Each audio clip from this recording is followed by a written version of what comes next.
ನಾವೆಲ್ಲರೂ ಜೂನ್ 21ನೇ ತಾರೀಕು ಟಿವಿಲಿ ಕಾವ್ಯ ಮತ್ತೆ ಗಿಲ್ಲಿ ಅವರನ್ನ ನೋಡ್ಬೋದು. ಅವಾರ್ಡ್ ತಗೊಳಕ್ಕೆ ಬರ್ತಾರೆ. ಅದು ಚಿತ್ತಾರ ಅವಾರ್ಡ್ ಫಂಕ್ಷನ್. ಸೊ ಅದನ್ನ ಪ್ರೋಗ್ರಾಮ್ ನ ಇಲ್ಲಿ ಟಿವಿಲಿ ಬರ್ತಾ ಇದೆ 21ನೇ ತಾರೀಕು ಜೂನ್ ಇದೇ ತಿಂಗಳು.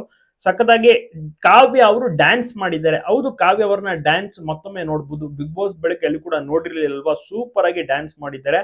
ಗಿಲ್ಲಿ ಅವರು ಕೂಡ ಅವಾರ್ಡ್ ತೆಗೆದುಕೊಳ್ಳಕ್ ಬರ್ತಾರೆ. ಕಾವ್ಯ ಅವರು ಕೂಡ ಅವಾರ್ಡ್ ತೆಗೆದುಕೊಳ್ಳಕ್ಕೆ ಸ್ಟೇಜ್ ಮೇಲೆ ಬರ್ತಾರೆ. ಗಿಲ್ಲಿ ಬಗ್ಗೆ ಬೇರೆ ಬೇರೆ ಏನು ಸೀನಿಯರ್ಸ್ಗಳು ತುಂಬಾ ಚೆನ್ನಾಗಿ ಮಾತನಾಡ್ತಾರೆ. ಅದೆಲ್ಲವನ್ನೂ ಕೂಡ ನೋಡ್ಬೇಕು ಅಂದ್ರೆ 21ನೇ ತಾರೀಕು ಮಿಸ್ ಮಾಡದೆ ಭಾನುವಾರ ಚಿತ್ರ ಅವಾರ್ಡ್ ಫಂಕ್ಷನ್ ನೋಡಿ. ಸೊ ಇದರಲ್ಲಿ ಬೇರೆ ಬೇರೆ ಕಲಾವಿದರಿಗೂ ಕೂಡ ಅವಾರ್ಡ್ ಸಿಕ್ಕಿದೆ. ಅದೇ ರೀತಿ ನಮ್ಮ ಗಿಲ್ಲಿ ನಟ ಮತ್ತೆ ಕಾವ್ಯ ಅವ್ರಿಗೂ ಕೂಡ ಅವಾರ್ಡ್ ಸಿಕ್ಕಿದೆ. ಕಾವ್ಯ ಅವರ ಡ್ಯಾನ್ಸ್ ಸಹ ನೋಡಿ ಎಂಜಾಯ್ ಮಾಡಬಹುದು. ಸೊ ತುಂಬಾ ದಿವಸಗಳ ಬಳಿಕ ಮತ್ತೆ ಕಾಣಿಸ್ಕೋತಾ ಇದ್ದಾರೆ ಅಂತ ಹೇಳ್ಬೋದು. ಇದು ಶೂಟಿಂಗ್ 1 ತಿಂಗಳ ಹಿಂದೆನೆ ಮುಗ್ದಿತ್ತು, ಬಟ್ ಈಗ ಪ್ರಸಾರ ಮಾಡ್ತಾ ಇದ್ದಾರೆ. ಇಬ್ಬರು ಕೂಡ ಬ್ಲಾಕ್ ಡ್ರೆಸ್ ನಲ್ಲಿ ತುಂಬಾ ಚೆನ್ನಾಗಿ ಎಂಟ್ರಿ ಕೊಟ್ಟಿರ್ತಾರೆ. ಇವರನ್ನ ನೋಡಿ ಜನರು ಕೂಡ ತುಂಬಾನೇ ಖುಷಿ ಪಟ್ಟರು. ಅಲ್ಲಿ ಹಲವಾರು ಸೆಲೆಬ್ರಿಟೀಸ್ ಗಳು ಇರ್ತಾರೆ, ಅವರು ಕೂಡ ನೋಡಿ ಬಹಳಷ್ಟು ಖುಷಿ ಪಟ್ಟು ಗಿಲ್ಲಿ ಮತ್ತೆ ಕಾವ್ಯಗೆ ಸಪೋರ್ಟ್ ಅನ್ನ ಸಹ ಮಾಡ್ತಾ ಇದ್ದಾರೆ. ಗಿಲ್ಲಿ ಮತ್ತೆ ಕಾವ್ಯ ಇದೇ ರೀತಿ ಕಂಪ್ಲೀಟ್ ಆಗಿ ಬಿಸಿ ಹಲವಾರು ಫಂಕ್ಷನ್ ಇವೆಂಟ್ಸ್ ಗಳಲ್ಲಿ ನೀವು ಇಬ್ಬರನ್ನ ನೋಡಿರ್ತೀರಾ. ಗಿಲ್ಲಿಗೆ ಒಳ್ಳೆ ಸಿನಿಮಾ ಅವಕಾಶಗಳು ಸಿಗ್ತಿದೆ. ಕಾವ್ಯ ಅವರು ಕೂಡ ಅಷ್ಟೇ ನಟನೆ ಶೂಟಿಂಗ್ ಅಂತೆಲ್ಲ ಬಿಸಿ ಆಗಿರ್ತಾರೆ.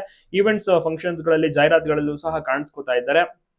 ಒಟ್ಟಾರೆ ಇದು ನಿಜವಾಗ್ಲೂ ಕೂಡ ಅಭಿಮಾನಿಗಳಿಗೆ good news after long time ಅನ್ಬೋದು.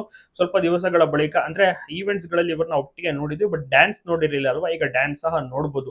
ಗಿಲ್ಲಿ ಅವರು ಡ್ಯಾನ್ಸ್ ಬಹುಶಃ ಮಾಡಿಲ್ಲ ಅನ್ಸುತ್ತೆ, ಬಟ್ ಕಾವ್ಯ ಅವರ ಒಂದು ಡ್ಯಾನ್ಸ್ ನ ನೋಡಬಹುದು. ಪ್ರೋಮೋದಲ್ಲೂ ಸಹ ಕಾವ್ಯ ಅವರು ಡ್ಯಾನ್ಸ್ ಮಾಡುತ್ತಿರುವುದನ್ನು ಕೂಡ ತೋರಿಸಿದ್ದಾರೆ. ಗಿಲ್ಲಿಗೆ ಸಿಕ್ಕಾಪಟ್ಟೆ ಫ್ಯಾನ್ ಫಾಲೋವಿಂಗ್ ಕ್ರೇಜ್ ಇದೆ. ಯಾವ ರೇಂಜ್ ಗೆ ಅಂದ್ರೆ ಸಿಂಪಲ್ ಆಗಿರ್ತಾರೆ ಗಿಲ್ಲಿ ಅವರು. ಈ ಒಂದು ಸಿಂಪ್ಲಿಸಿಟಿನೇ ಜನರು ಕೂಡ ಇಷ್ಟಪಟ್ಟು ಫಿದಾ ಆಗಿ ಜನರು ನೆಕ್ಸ್ಟ್ ಲೆವೆಲ್ ಸಪೋರ್ಟ್ ಮಾಡ್ತಿರೋದು.